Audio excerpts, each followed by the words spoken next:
Hello everyone, जय सिया राम। तो कैसे हैं आप सब? आई होप आप सब बढ़िया होंगे, मस्त होंगे। ठीक है, तो चलिए शुरू करते हैं। हम अपने 11th फाउंडेशन की एक और क्लास, एक और नई वीडियो के साथ हम फिर हाजिर हैं। तो आज की जो क्लास होने वाली है उसका क्या टॉपिक होने वाला है? जैसा आपको पता होगा, हमारी जो सीरीज चल रही थी, हम उसमें कौन सा चैप्टर पढ़ रहे थे? सेट्स। तो आज बात करेंगे हम टाइप्स ऑफ सेट्स की, कि आखिरकार कितने तरीके के सेट्स होते हैं और उनके अंदर क्या क्या होता है या क्या क्या चीजें उनमें हैं। तो यानी आज हम बात करने वाले हैं टाइप्स ऑफ सेट्स की। और आइए आप और हम मिलकर देखते हैं आखिर कितने प्रकार के सेट्स होते हैं। तो जब हम बात करें टाइप ऑफ सेट्स की, टाइप्स ऑफ सेट्स, तो सेट्स के कितने प्रकार होते हैं? तो इसमें सबसे पहले जो आता है वो आता है नल सेट। क्या आता है? Null set. अब इसी नल सेट के कुछ और नाम भी हैं, इसे और नामों से भी बुलाया जाता है। जैसे नल सेट के अलावा इसे हम एम्प्टी सेट बोलते हैं, एम्प्टी सेट के अलावा इसे वॉइड सेट बोलते हैं, और इसी तरीके से अलग अलग नामों से इसे बुलाया जाता है। तो अब नल सेट नाम सुनते ही पता चलता है ऐसी चीज जो बिल्कुल खाली हो, ऐसी चीज जो बिल्कुल क्या हो? खाली, यानी उसके अंदर कोई एलिमेंट ना हो। ऐसा सेट जिसके अंदर कोई एलिमेंट नहीं होता, उसी को हम क्या कहते हैं? नल सेट या एम्प्टी सेट कहते हैं। अ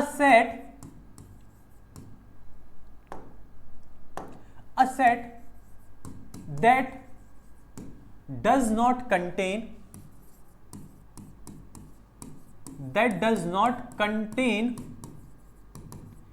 any element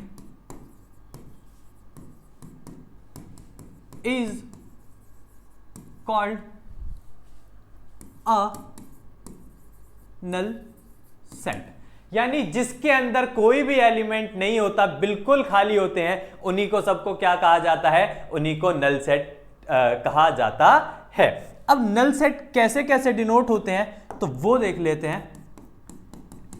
it is denoted by, इसे या तो कर्ली ब्रैकेट्स और ईदर फाई के नाम से जाना जाता है। या तो आप खाली कर्ली ब्रैकेट्स बना सकते हो, उसके अंदर कोई भी चीज नहीं होनी चाहिए, इस कर्ली ब्रैकेट के अंदर कोई एलिमेंट होना नहीं चाहिए, या फिर आप उसे किससे डिनोट कर सकते हैं? फाई से। तो इस प्रकार से आपके टाइप्स ऑफ सेट्स का पहला बनता है, जिसे हम क्या कहते हैं? नल सेट के नाम से जानते हैं। अब बात आती है, अगर मैं आपको एक एग्जाम्पल के तौर पर एक बात पूछूं, एग्जाम्पल के तौर पे मैंने पूछा कि क्या ये नल सेट है?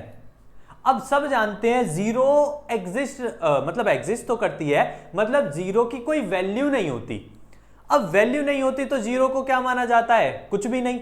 और कुछ भी नहीं माना जाता तो इसका मतलब है, इससे क्या आता है दिमाग में कि यार हाँ, ये भी एम्प्टी सेट हो सकता है। बट याद रखना, सेट्स के अंदर जीरो को एलिमेंट माना जाता है। अगर सेट के अंदर जीरो आ रही है, इसका मतलब वो कोई और नहीं, उसका एलिमेंट है। तो इसका मतलब यहां जीरो एलिमेंट है, जिसकी वजह से ये नल सेट नहीं है, नॉट अ नल सेट। ठीक है, ये नल सेट नहीं बनता। ठीक है, नल सेट में आपके कर्ली ब्रैकेट्स के अंदर कुछ भी और वैल्यू होनी नहीं चाहिए, तभी आप उसे क्या कह सकते हैं? नल सेट कह सकते हैं। आई होप आपको टाइप्स ऑफ सेट्स का पहला समझ आया होगा, जिसको हम क्या कहते हैं? नल सेट के नाम से जानते हैं। ठीक है, चले भाई, ये तो नाम से भी समझ आ रहा था, और वैसे भी तुम सब समझदार तो हो ही सब। चलो, अब नल सेट के बाद जो दूसरा टाइप्स ऑफ सेट्स आता है, जिस दूसरे को हम पढ़ने वाले हैं, नंबर 2 टाइप्स ऑफ सेट्स की अगर हम बात करें, तो नंबर 2 पर कौन आता है? तो यही सस्पेंस को खत्म करते हुए बात करते हैं हम सिंगलटन सेट्स की।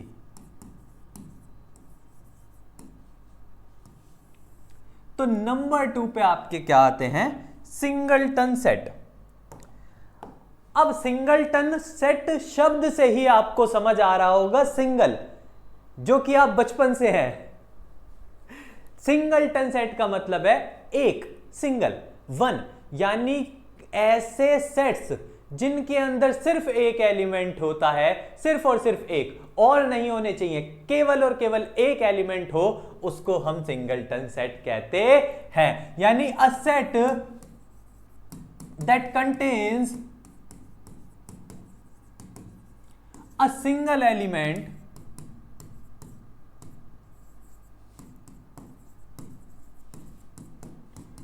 is called a singleton set। उसी को क्या कहा जाता है? तो हम उसी को सिंगलटन सेट के नाम से भी जानते हैं। तो सिंगलटन सेट की अगर यहां पे बात हो गई तो इसका अलग से कोई डिनोशन होता नहीं है। इसका एग्जाम्पल जरूर आप ले सकते हैं, और एग्जाम्पल आप अलग अलग तरीके से, बहुत बढ़िया बढ़िया एग्जाम्पल्स की आप बात कर सकते हैं। जैसे कि मैं बात करता हूं यहां पे, जैसे पिछला एग्जाम्पल जीरो लिया था, ठीक है, तो जीरो मैंने कहा था एक एलिमेंट की तरह काउंट होता है। इसका मतलब जो पिछला एग्जाम्पल हम बात कर रहे थे एक्चुअल में वो किसका था? सिंगलटन सेट का एग्जाम्पल था। और क्या हो सकता है? इसके अंदर ए आ जाए, ए भी एक एलिमेंट है, इस तरीके से कोई भी चीज आ जाए, ठीक है, इसके अंदर 5 आ जाए तो 5 भी एक एलिमेंट है। ये भी बहुत बड़ी कंफ्यूजन हो जाती है। मैंने कहा या तो खाली कर्ली ब्रैकेट्स आपके नल सेट होते हैं या सिर्फ 5 होना चाहिए। अगर 5 कर्ली ब्रैकेट्स के अंदर आ जाता है उस वक्त 5 एक एलिमेंट है। कर्ली ब्रैकेट्स के अंदर अगर कोई चीज लिख गई तो वो एक एलिमेंट मानी जाएगी। इसका मतलब यहां 5 भी एक एलिमेंट माना जाएगा, और इसी वजह से ये सिंगलटन सेट बनता है।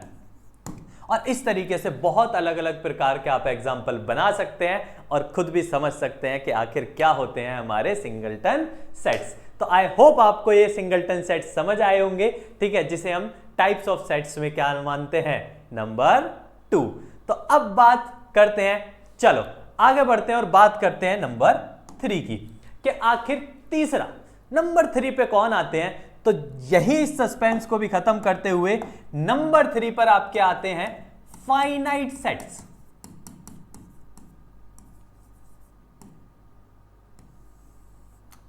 फाइनाइट सेट्स, इन्हें काउंटेबल सेट्स भी कह सकते हैं।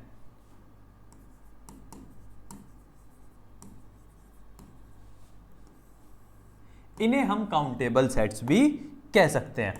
यानी नंबर 3 पर आते हैं फाइनाइट सेट। अब फाइनाइट सेट का मतलब आपको नाम से ही पता चल रहा होगा, या फिर काउंटेबल नाम से आपको पता चल रहा होगा, ऐसी चीजें जिनको हम काउंट कर सकते हैं। हम काउंटेबल उन्हीं को कहते हैं जिन चीजों को हम काउंट कर सकते हैं, उन्हीं को काउंटेबल कहा जाता है। और इसी से आपको आइडिया लग रहा होगा, यानी ऐसे सेट्स जिनके एलिमेंट्स हम काउंट कर सकते हो, उन्हीं को एक्चुअल में क्या कहा जाता है? फाइनाइट सेट या काउंटेबल सेट कहा जाता है। तो चलिए इसकी डेफिनेशन भी एक बार हो जाए। A set that contains countable elements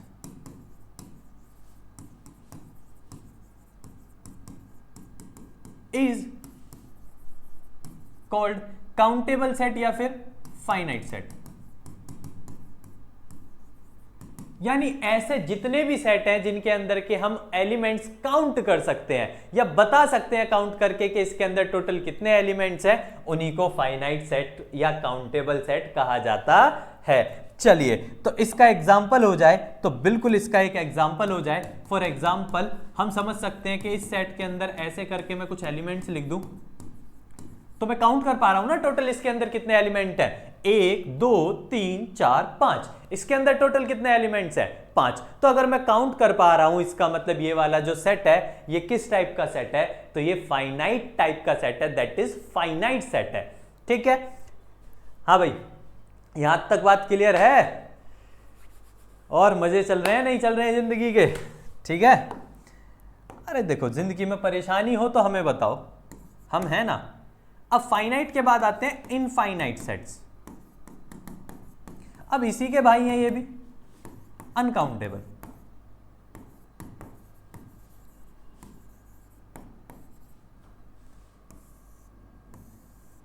या तो इनफाइनाइट सेट कह सकते हो या फिर आप इन्हें क्या कह सकते हो?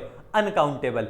ऐसे सेट्स जिनके अंदर हम एलिमेंट्स को काउंट नहीं कर सकते। A set that contains uncountable elements, a set that contains uncountable elements is called infinite set, is called infinite set। यानी ऐसे सारे सेट्स जिन्हें हम काउंट नहीं कर सकते, यानी जिनके एलिमेंट्स हम काउंट करके नहीं बता सकते कि उसमें टोटल कितने एलिमेंट्स हैं, ऐसे सारे टाइप के सेट्स को क्या कहा जाता है? इनफाइनाइट सेट कहा जाता है। अब इनफाइनाइट सेट कहा जाता है तो फॉर एग्जाम्पल क्या होगा? तो एग्जाम्पल हो जाएगा 1 2 3 4 5 और ये काउंटिंग चलती जाए पता नहीं कहां तक, इन्फिनिटी तक। तो अगर ये काउंटिंग इन्फिनिटी तक चलती जाएगी तो मतलब मैं काउंट नहीं कर सकता, यानी सेट ऑफ नेचुरल नंबर्स कह सकता हूं ना इसे। तो यानी इसे काउंट नहीं कर सकता, नहीं बता सकता इसके अंदर टोटल कितने एलिमेंट्स हैं, और इसी को कहा जाता है इनफाइनाइट सेट या अनकाउंटेबल सेट। ठीक है, अब इतनी बात हो गई तो यहां एक मोस्ट इंपॉर्टेंट पॉइंट है, इसे जरूर नोट कर लेना, बेहतरीन तरीके से, बहुत काम आने वाला है और बहुत ज्यादा इंपॉर्टेंट। ये आपके मेंस, एनडीए और इस तरीके के सारे कॉम्पिटिटिव एग्जाम में भी बहुत काम आता है। तो जरा इस पॉइंट को एक बार बहुत ध्यान से सुनिएगा कि आखिर मैं बात क्या कर रहा हूं और क्या कह रहा हूं। तो चलिए उस पॉइंट को एकदम बढ़िया करके ग्रीन कलर से लिखेंगे, ऑलवेज ग्रीन। ठीक है, रेड लाइट नहीं, ग्रीन। चलो, अब ये पॉइंट क्या है? इसको कहते हैं कार्डिनैलिटी या cardinal number of a set. अब ये cardinal number of a set क्या होता है?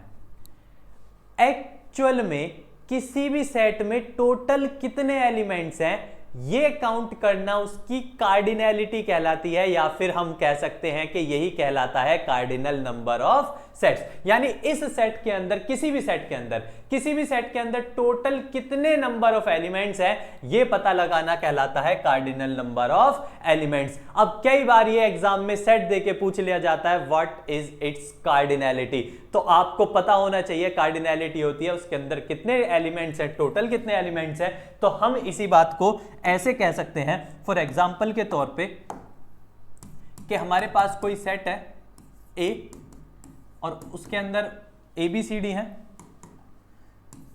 ए बी सी डी है, तो हम कह सकते हैं कि एन ए से डिनोट किया जाता है। किससे डिनोट किया जाता है? N A. तो टोटल इसके अंदर कितने एलिमेंट्स है? 4।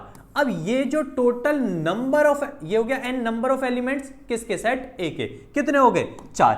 इसी नंबर ऑफ एलिमेंट सेट ए के जो 4 हैं इसी को हम क्या कहते हैं? कार्डिनैलिटी कहते हैं। अब ये मोस्ट इंपॉर्टेंट है कॉम्पिटिटिव एग्जाम के लिए, तो आपको ये 100% पता होना चाहिए कि आखिरकार क्या होता है। ठीक है, तो ये इंपॉर्टेंट है, तो इसे बढ़िया करके नोट डाल के कहीं भी लिख लेना कि कार्डिनैलिटी आखिर क्या होती है। ठीक है, तो कार्डिनैलिटी के बारे में जरूर पता होना चाहिए। आइए चलते हैं फिर आगे। ठीक है, तो इतनी बातें क्लियर है भाई? चलो, अब अगर इतनी बातें क्लियर हैं तो बढ़ते हैं आगे फिर हमारे साथ। चलो, अब फाइनाइट सेट भी हो गए, इनफाइनाइट सेट भी हो गए, तो कहां गाड़ी पहुंचती है? तो गाड़ी जाके पहुंचती है पॉइंट नंबर 5। पॉइंट नंबर 5 क्या है? Equivalent set. अब ये भी आपको एनसीईआरटी में या कहीं देखने को जनरली नहीं मिलेगा, आईडी वगैरह में मिल भी सकता है। ठीक है, ये इक्विवेलेंट सेट क्या होता है इसको बड़े प्यार से समझना। अब सबसे ज्यादा कंफ्यूजन कहां होती है? पॉइंट नंबर 5 इक्विवेलेंट सेट में और पॉइंट नंबर 6 इक्वल सेट्स में। अब ये दोनों अलग होते हैं, लेकिन आधे लोगों को यही नहीं पता होता कि एक्चुअल में इक्विवेलेंट क्या होता है और इक्वल सेट क्या होता है। तो आइए हमारे साथ आपका ये डाउट भी क्लियर कर देते हैं कि आखिरकार इन दोनों में क्या क्या फर्क होता है। इक्विवेलेंट सेट हम कब कहते हैं? When two sets have same cardinality. then it is called an equivalent set. तब उसको क्या कहा जाता है? तब उसको इक्विवेलेंट सेट कहा जाता है। यानी दो ऐसे सेट जिनकी कार्डिनैलिटी यानी जिनके नंबर्स बराबर हो जाएं, उन्हीं दोनों को हम किससे डिनोट उन्हीं दोनों को हम क्या कहते हैं? उन्हीं दोनों को हम इक्विवेलेंट सेट कहते हैं। तो चलिए बात कर लेते हैं क्या कहना चाहता हूं मैं। तो एक एग्जांपल लेके जरा क्लियर कर देते हैं कि मैं क्या कहना चाह रहा हूं। तो मैं कहना चाह रहा हूं कोई सेट ए है जिसके अंदर एलिमेंट ए बी सी है, कोई सेट बी है जिसके अंदर एलिमेंट 1 2 3 है। अब अगर आप देखो तो कार्डिनैलिटी ऑफ ए यानी नंबर ऑफ एलिमेंट्स ए के पास 3 है, cardinality of B number of elements B के पास कितने हैं? 3 है। जब इनकी कार्डिनैलिटी सेम हो जाती है तभी इन्हें इक्विवेलेंट सेट कहा जाता है। एलिमेंट सेम होने से इनका कोई लेना देना नहीं है, सिर्फ कार्डिनैलिटी सेम होनी चाहिए। यानी इक्विवेलेंट सेट की अगर मैं कंडीशन के बारे में कहूं तो मैं ये कह सकता हूं कि इक्विवेलेंट सेट तब बनते हैं जब नंबर ऑफ सेट किसी ए के बराबर हो जाए नंबर ऑफ सेट किसी बी के, तब हम उन्हें इक्विवेलेंट सेट कहते हैं। आई होप आपको ये बात बिल्कुल क्लियर हो गई होगी कि आखिर क्या होते हैं हमारे इक्विवेलेंट सेट्स। अब इक्विवेलेंट सेट्स अगर क्लियर हो गए हैं तो चलिए नेक्स्ट वाले पे चलते हैं और यहां से आपको डिफरेंस समझ आएगा कि अब इक्वल सेट्स क्या होते हैं।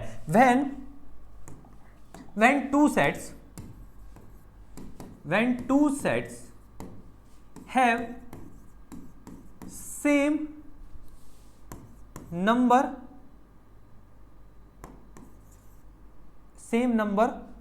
of cardinality and consist same elements, then these sets are called equal sets. Then these sets are called equal sets. जब दो ऐसे सेट हो जिनकी कार्डिनैलिटी के साथ साथ उनके एलिमेंट्स भी बिल्कुल सेम हो, हूबहू हो, एलिमेंट्स में भी कोई फर्क ना हो, तब जाकर हम कहते हैं कि वो जो दोनों हैं वो दोनों किस टाइप के सेट्स हैं? तो वो दोनों इक्वल सेट्स हैं। तो इक्वल सेट्स के बारे में यहां से ये क्लियर होता है कि इसमें तो सिर्फ क्या सेम होनी चाहिए? कार्डिनैलिटी सेम होनी चाहिए, बट इसमें कार्डिनैलिटी के साथ साथ वो एलिमेंट्स भी सेम होने चाहिए। जो सेट ए में है वही सेम एलिमेंट किसके अंदर होने चाहिए? सेट बी के अंदर होने चाहिए, तभी उनको कार्डिनल कहा जाता है। फॉर एग्जाम्पल मैं क्या कहना चाहता हूं, इसको फिर से एक एग्जाम्पल के साथ क्लियर कर लेते हैं। तो एग्जाम्पल के तौर पर मैं ये कहना चाहता हूं कोई सेट ए है, ए बी सी और डी, कोई सेट बी है बी सी ए डी। तो अगर आप देखो तो इसके पास भी ए बी सी डी है, इसके पास भी ए बी सी डी है, एलिमेंट तो सेम है ही, इसके पास भी 4 है, इसके पास भी 4 है, कार्डिनैलिटी भी सेम है, तब कहा जाता है कि ये दोनों इक्वल सेट्स हैं, यानी ए इक्वल्स बी। तो इक्वल सेट्स जब होते हैं, यहां देखो यहां अलग है, ए बी सी है तो वहां क्या है 1 2 3, ये दोनों इक्वल सेट्स नहीं हो सकते क्योंकि इनके एलिमेंट्स अलग हैं। इक्वल सेट में एलिमेंट और कार्डिनैलिटी दोनों सेम होती है। इस तरीके के एग्जाम्पल आपके इक्वल सेट्स बनते हैं। इतना डिफरेंस होता है किस किस में? आपका इक्विवेलेंट सेट और इक्वल सेट्स में। ठीक है, तो आई होप आपको ये बात बिल्कुल क्लियर हो गई होगी, बिल्कुल क्रिस्टली दिख रही होगी कि आखिरकार इक्विवेलेंट सेट और इक्वल सेट्स में क्या फर्क होता है। तो आई होप आपको ये बात समझ आई होगी।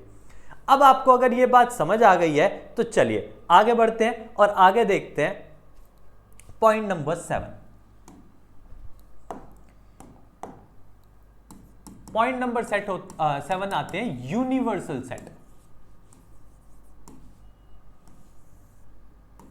क्या आते हैं? Universal set. A set that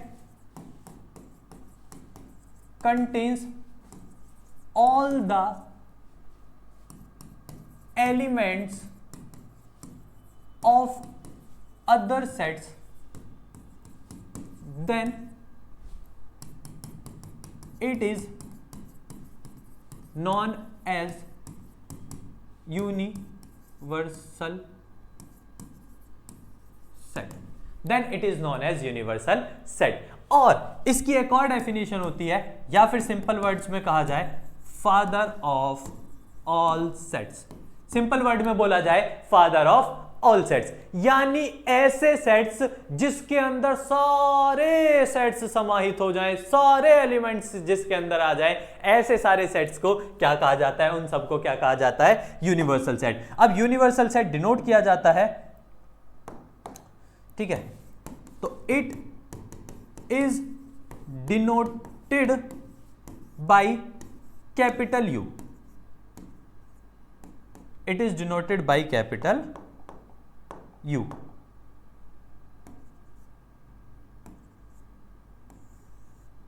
it is denoted by capital you. तो कैपिटल यू से डिनोट किया जाता है किसको? यूनिवर्सल सेट को। तो इसके अंदर दुनिया के सारे सेट समाहित होते हैं, जिसके अंदर सारे दुनिया के सेट्स आ जाएं, या फिर मान लो आपको 3 सेट दिए हुए हैं, वो तीनों सेट इसके अंदर आ जाएं और इसके पास और एक्स्ट्रा एलिमेंट्स भी हों, अपने एक्स्ट्रा एलिमेंट्स के साथ ये रह रहा हो, तब उस वक्त ये उन सब का क्या कहलाएगा? यूनिवर्सल सेट कहलाएगा। तो ये उन सब का यूनिवर्सल सेट बन जाएगा अगर इसके पास सारे एलिमेंट होंगे उन सेट्स के, और एक्स्ट्रा भी होंगे, ठीक है, एक्स्ट्राज आर इंपॉर्टेंट। चलो, तो extra marks for good handwriting, मेरी उतनी अच्छी नहीं है, ठीक है, 100 वाली। चलो, तो आई होप आपको यूनिवर्सल सेट क्लियर रहे होंगे, ठीक है। यूनिवर्सल सेट में किसी को कोई दिक्कत परेशानी? तो यूनिवर्सल सेट के बाद आप पढ़ सकते हो पावर सेट्स एंड सबसेट्स। अब पावर सेट्स और सबसेट्स हम बिल्कुल अलग से पढ़ेंगे, क्योंकि ये इंपॉर्टेंट है और ये बिल्कुल इन सबसे अलग हैं, तो इनको हम अलग से पूरा एक क्वेश्चंस के साथ, सारी चीज़ों के साथ इस सीरीज में लगाकर इनको डिस्कस करेंगे। शायद हो सकता है आपकी नेक्स्ट क्लास इन्हीं के ऊपर हो जाए, ठीक है, सब सेट्स के ऊपर और पावर सेट्स के ऊपर, क्योंकि ये अच्छे इंपॉर्टेंट टॉपिक्स हैं, थोड़े लेंथी भी हैं। तो इनको जब डिस्कस करेंगे, तो आज हमने 7 टाइप्स ऑफ सेट्स को डिस्कस किया है, ठीक है, और यही करते हैं हम अपनी आज की क्लास को ख़त्म। आई होप आपको सारी चीज़ें समझ आई होंगी। अगर समझ आई हैं तो आप चैनल से जुड़े रहिएगा, बने रहिएगा, और ज़्यादा से ज़्यादा शेयर कीजिएगा, प्यार दीजिएगा, बाकी पढ़ते रहिएगा, ठीक है। जय श्री राम।